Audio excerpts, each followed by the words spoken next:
तो hello students, बहुत से ऐसे स्टूडेंट हैं जिनका 12th का सिलेबस कवर नहीं हुआ है।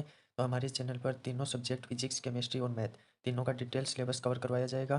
प्लस में हैंड रिटन नोट्स जो मैं आपको पढ़ा रहा हूँ वो साथ साथ में नोट करते रहना, ठीक है। तो हमारा जो चैप्टर है फिजिक्स का पहला वो है electric charges and fields. Electric charges and fields. तो इसमें जो हमारी पहली टर्म आती है वो आती है इलेक्ट्रोस्टैटिक्स। अब इलेक्ट्रोस्टैटिक्स क्या होता है? इलेक्ट्रोस्टैटिक्स जो है वो दो वर्ड्स का कॉम्बिनेशन होता है। पहला होता है इलेक्ट्रो और दूसरा होता है स्टैटिक्स। तो इलेक्ट्रो मीन्स क्या होता है? इलेक्ट्रो मीन्स होता है इलेक्ट्रॉन और स्टैटिक्स मीन्स होता है रेस्ट, ठीक है। अब इलेक्ट्रॉन इलेक्ट्रॉन क्या होता है? इलेक्ट्रॉन एक तरह का जो है चार्ज होता है, और इलेक्ट्रॉन एक तरह का चार्ज होता है। तो इलेक्ट्रोस्टैटिक्स का जो ओवरऑल मीनिंग है, इलेक्ट्रोस्टैटिक्स का जो ओवरऑल मीनिंग है वो हो जाता है चार्ज एट रेस्ट, ठीक है। अब क्योंकि चार्ज एट रेस्ट है तो कोई भी मोशन नहीं होगा, और कोई भी मोशन नहीं होगा तो हमारा जो एक्सीलरेशन है वो होगा जीरो। इतना समझ में आया आपको? ठीक है, चलो आगे बढ़ते हैं।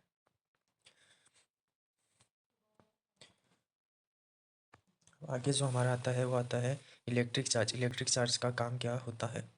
तो जैसे कि हमारे भी ऑर्गन है, उनका अलग अलग काम होता है। तो इलेक्ट्रिक चार्ज का काम होता है अट्रैक्शन और रिपल्सन। ये दो मेन काम होते हैं इलेक्ट्रिक चार्ज के, अट्रैक्शन और रिपल्सन। तो इलेक्ट्रिक चार्ज की एक सिंपल सी डेफिनेशन जो है वो मैं आपको यहाँ बता दे रहा हूँ कि आपको कोई दिक्कत ना हो। तो इलेक्ट्रिक चार्ज की सिंपल डेफिनेशन है intrinsic property due to which attraction और रिपल्सन अराइजेज। कि एक बेसिक प्रॉपर्टी है जिसके कारण पार्टिकल्स में अट्रैक्शन और रिपल्सन पैदा होता है, उसे इलेक्ट्रिक चार्ज कहते हैं। इलेक्ट्रिक चार्ज के मेनली जो हैं वो दो टाइप्स होते हैं, positive charge and negative charge. Positive charge and negative charge. जो हमारे पॉजिटिव चार्ज हैं उनका सिंबल होता है,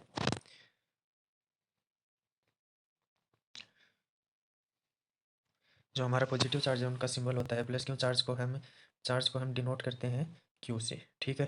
और जो हमारा पॉजिटिव चार्ज है उसका सिंबल होगा प्लस का क्यू, और निगेटिव चार्ज है उसका सिंबल होगा माइनस का क्यू। अब बात आती है चार्ज की यूनिट। तो चार्ज की यूनिट बच्चों होती है कूलम, और इसको डिनोट करते हैं सी से। और चार्ज को हम जैसे कि इक्वेशन के टाइप में लिखें तो लिख सकते हैं Q is equal to 10 C। तो यहाँ पे जो 10 है, यहाँ पे जो 10 है वो क्या है? 10 है मैग्नीट्यूड, कि चार्ज का मैग्नीट्यूड कितना है, कोई वैल्यू है, ठीक है। तो इक्वेशन हो गई Q is equal to 10 coulomb. अब आता है इलेक्ट्रॉन और प्रोटॉन। तो इलेक्ट्रॉन और प्रोटॉन का भी स्पेसिफिक चार्ज होता है।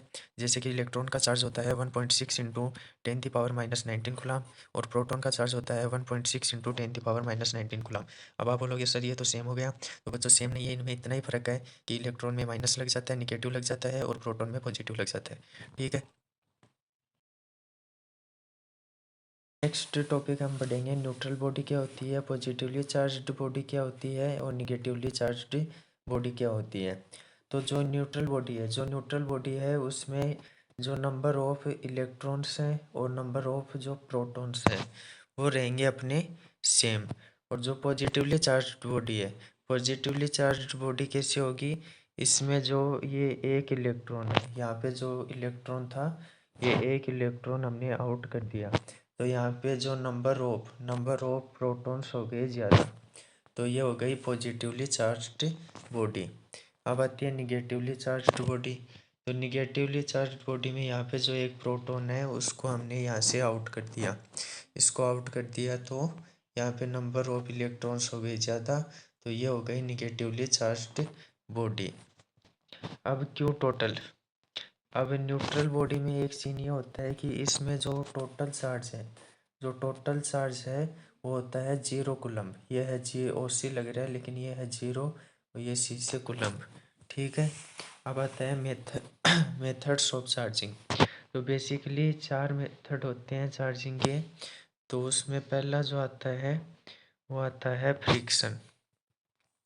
पहला मेथड आता है फ्रिक्शन, ठीक है, फ्रिक्शन, और इसको हम रबिंग भी बोल सकते हैं, ठीक है।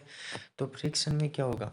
फ्रिक्शन में जैसे कि हमारे पास एक तो बॉडी ए है, दूसरी बॉडी बी है। तो बॉडी ए और बॉडी बी को हम आपस में रबिंग करेंगे, रगड़ेंगे। तो इसमें क्या होगा? जो लो वर्क फंक्शन वाली बॉडी होगी, ये बॉडी बी है, ये लो वर्क फंक्शन वाली बॉडी है।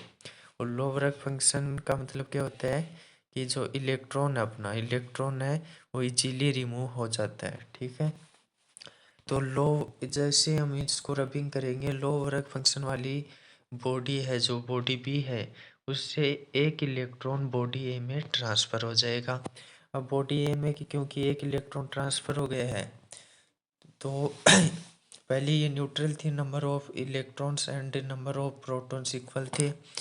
अब इसमें नंबर ऑफ इलेक्ट्रॉन्स और नंबर ऑफ प्रोटॉन्स पहले इसमें भी इक्वल थे। अब इससे एक इलेक्ट्रॉन इसमें आ जाता है तो इसमें तो एक इलेक्ट्रॉन कम हो गया तो प्रोटॉन की संख्या बढ़ गई तो ये पॉजिटिवली चार्ज हो गई। इसमें एक इलेक्ट्रॉन आया है, इसमें एक इलेक्ट्रॉन आया है तो इलेक्ट्रॉन की संख्या बढ़ गई और प्रोटॉन की कम हो गई तो ये निगेटिवली चार्ज्ड बॉडी हो गई। अब सेकंड जो मेथड है, मेथड्स ऑफ चार्जिंग में सेकंड जो मेथड है वो हम पढ़ेंगे कंडक्शन और टचिंग। ठीक है, अब बच्चों कंडक्शन सेकंड जो हमारी मेथड्स ऑफ चार्जिंग में आता है वो होता है कंडक्शन। तो कंडक्शन में हम क्या करेंगे, हम दो आइडेंटिकल स्पेयर लेंगे, एक स्पेयर ए हो गया और दूसरा स्पेयर बी हो गया। तो स्पेयर ए पर चार्ज है 10 कूलम और स्पेयर बी पर चार्ज है 0 कूलम।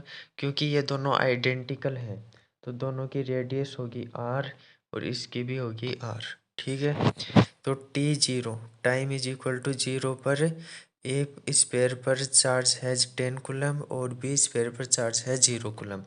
अब इनमें ए स्पेयर क्योंकि इस पे चार्ज ज़्यादा है तो ये होगा हाई पोटेंशियल वाला और ये बी है इस पर चार्ज कम है एज कंपेयर टू ए तो ये होगा लो पोटेंशियल वाला। ठीक है, अब टी टाइम पर, अब टी पहले टी इज इक्वल टू 0 था, अब टी टाइम पर हम इनको दोनों स्पेयर्स को टच करेंगे आपस में। जैसे दोनों स्पेयर को टच किया तो हाई पोटेंशियल से लो पोटेंशियल की तरफ चार्ज ट्रांसफ़र होना शुरू हो गया।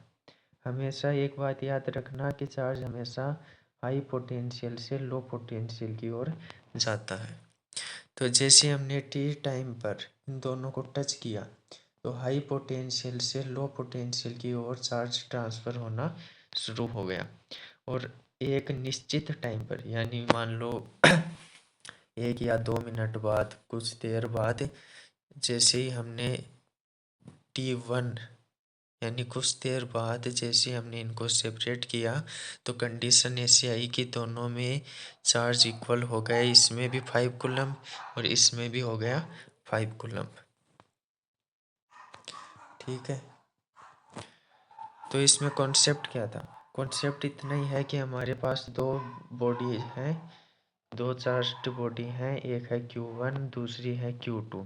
इनको हम टच करेंगे तो चार्ज का सेपरेशन किस हिसाब से होगा, Q1 प्लस Q2/2 और Q1 प्लस Q2/2 इस हिसाब से चार्ज का सेपरेशन हो गया। जैसे कि इस वाले केस में मैं आपको बता देता हूँ, इसमें Q1 कितना है, इसमें Q1 कितना है 10 है। ठीक है, तो 10 प्लस Q2 कितना है, Q2 है हमारा 0 कूलम तो प्लस 0 अपॉन में 2 तो इनको कट करेंगे तो हो गया 5। ठीक है, यह आपको मैंने दे दिया एग्जाम्पल। ठीक है, अब नेक्स्ट जो हमारा मेथड ऑफ चार्जिंग है वो हम पढ़ेंगे। तो नेक्स्ट हमारा जो थर्ड टाइप ऑफ मेथड है वो होता है इंडक्शन। तो इंडक्शन यानी विदाउट टच, यानी हम ऑब्जेक्ट्स को बिना टच किए चार्ज ट्रांसफ़र करेंगे। तो हम दो बॉडी लेते हैं, ये है चार्ज्ड बॉडी और ये है न्यूट्रल बॉडी। इसमें एक तो लेंगे चार्ज्ड बॉडी और एक लेंगे न्यूट्रल बॉडी। अब जैसे ही इनको पूरा टच नहीं कराना है, गैप रखना है, थोड़ा पास में लेंगे। यहाँ पे डिस्टेंस देखो थोड़ी ज़्यादा है, यहाँ पे हम थोड़ा क्लोज लेके आए, क्लोज लेके आएंगे तो ये जो चार्ज है, ये जो चार्ज इस तरह से सेपरेट होगा कि पॉजिटिव चार्ज एक साइड हो जाएगा और नेगेटिव चार्ज एक साइड हो जाएगा। अब आगे क्या करेंगे, आगे करेंगे हम अर्थिंग। अर्थिंग करेंगे तो हम याद रखना, हम जब भी अर्थिंग करते हैं तो जो निगेटिवली चार्ज्ड है, जो इलेक्ट्रॉन्स हैं, वो हमारे अर्थ में ट्रांसफ़र हो जाते हैं। तो इसमें ये जो इलेक्ट्रॉन्स हैं ये हमारे अर्थ में ट्रांसफ़र हो गए। अर्थिंग यानी शेयरिंग चार्ज विद अर्थ, और अर्थिंग को हम बोलते हैं ग्राउंडिंग भी। ठीक है, तो अब नेक्स्ट स्टेप जो है वो क्या आएगी, नेक्स्ट स्टेप आएगी कि ये इलेक्ट्रॉन है, ये तो हमने अर्थ में ट्रांसफ़र कर दिए, तो यहाँ पे बचा सिर्फ पॉजिटिव चार्ज, पॉजिटिव चार्ज बचा। और ये जो हमारी पहले वाली चार्ज्ड बॉडी थी, अब हम इस बॉडी को कर देंगे रिमूव। रिमूव कर देंगे तो हमारे पास बची ये बॉडी। तो ये पहले न्यूट्रल थी, अब इसमें पॉजिटिव पूरे प्रोटॉन्स ही प्रोटॉन्स है, तो ये हो गई पॉजिटिवली चार्ज्ड बॉडी। तो इस प्रोसेस को हम बोलेंगे इंडक्शन। ओके,